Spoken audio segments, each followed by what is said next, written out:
What is good, youth? It's your boy Flames back at it again. Another Bible reading video. And today, I'm starting a new book I've never read before. I don't even know what happens in this book. Book of Judges. Um, I'm getting through pretty quickly. I wasn't home earlier before I had work, so I didn't get the video in the morning like I said I was going to. But I'm gonna still try and knock out 3 videos, get this book done in a week. Um, Yeah, I appreciate y'all for tuning in. Got a little bit of a stuffy nose, so please bear with me if my voice sounds weird or if I'm sniffing sometimes. But yeah, love y'all. Appreciate y'all. Without further ado, Chapter 1. The continuing the continuing conquest of Canaan. Chapter 1. Alright, let's see. After the death of Joshua, the people of Israel inquired of the Lord, who shall go up first for us against the Canaanites and fight against them? The Lord said, Judah shall go up. Behold, I have given the land into his hand. And Judah said to Simeon his brother, Come up with me into the territory allotted to me, that we may fight against the Canaanites. And I likewise will go with you into the territory allotted to you. So Simeon went with him. Then Judah went up with him, and the Lord gave the Canaanites and the Perizzites into their hand. They defeated 10,000 of them at Bezek. Jeez. They found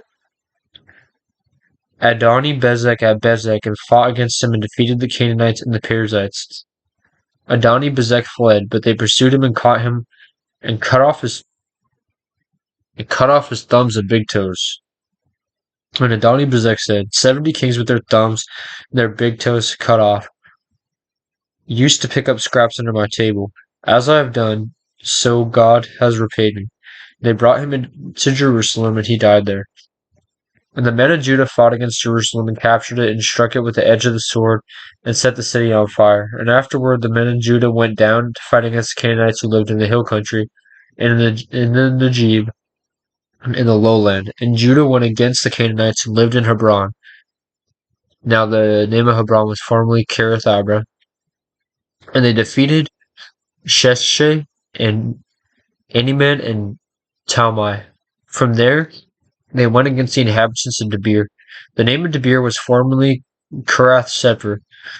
And Caleb said, He who attacks Kiriath Sepher and captures it, I will give him Aksa, my daughter, for a wife. And Othniel, son of Kenaz, Caleb's younger brother, captured it. Okay.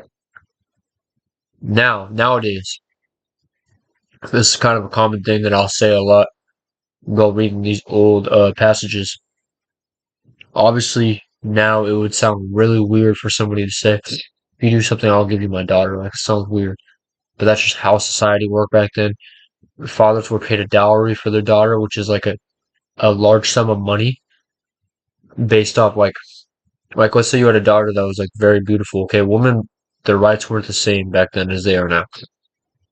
You had just the most beautiful daughter ever, right? This king wanted to marry her since she's so beautiful and high demanding. It would be a very high price to the daughter.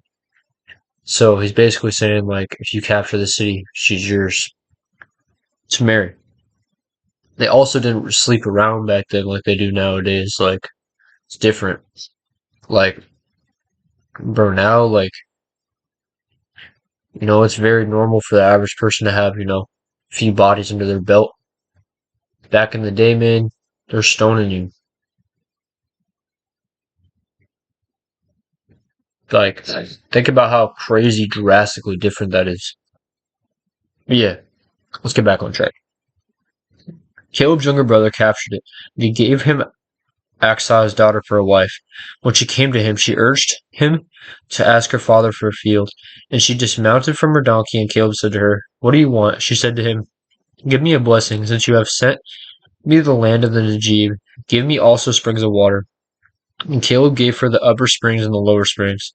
And the descendants of the Kenite, Moses' father-in-law, went up with the people of Judah from the city of palms into the wilderness of Judah, which lies in the Negeb near Arad, and they went and settled with the people. And Judah went with Simeon his brother, and they defeated the Canaanites who inhabited Zaphath Zapath, and devoted it to destruction. So the name of the city was called Hormah.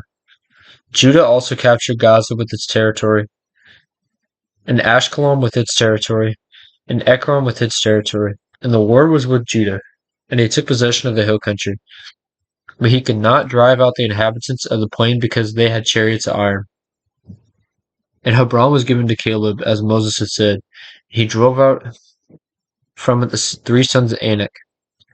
But the people of Benjamin did not drive out the Jebusites who lived in Jerusalem. So the Jebusites have lived with the people of Benjamin in Jerusalem to this day. The house of Joseph also went up against Bethel, and the Lord was with them. And the house of Joseph scouted out Bethel. Now the name of the city was formerly Luz.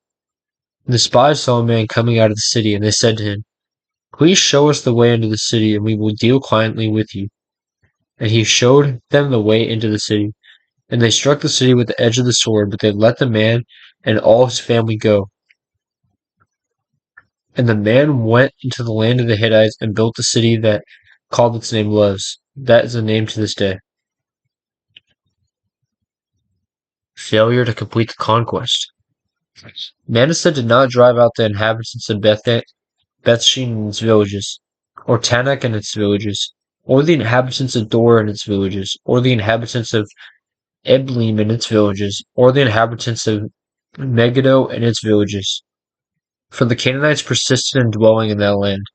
When Israel grew strong, they put the Canaanites to forced labor, but did not drive them out completely.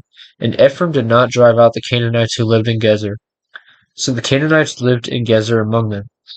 Zebulun did not drive out the inhabitants of Kiron, or the inhabitants of Naalol. So the Canaanites lived among them, but they became subject to forced labor. Asher did not drive out the inhabitants of Akko, or the inhabitants of Sidon, or of Elab, or of Akzib, or of Helba, or of Apik, or of Renhob, my bad. So the Asherites lived among the Canaanites, the inhabitants of the land, for they did not drive them out. Naphtali did not drive out the inhabitants of Beth Shemesh, or the inhabitants of Beth Anath, so they lived among the Canaanites, the inhabitants of the land. Nevertheless, the inhabitants of Beth Shemesh and Beth Anath became subject to forced labor for them. The Amorites pressed the people of Dan back into the hill country, for they did not allow them to come down to the plain. The Amorites persisted in dwelling in Mount Heres, but in Ajalon, and in Shalbim, but the hand of the house of Joseph rested heavily on them, and they became subject to forced labor. And the border of the Amorites from the ascent of the Acharim, from Salah and upward. Okay. That is it for this first chapter. We will be reading this next chapter here in a sec. Appreciate y'all for watching. Love y'all so much. Stay tuned. I love y'all. Appreciate y'all. And I'm gonna catch y'all here in a sec. Peace.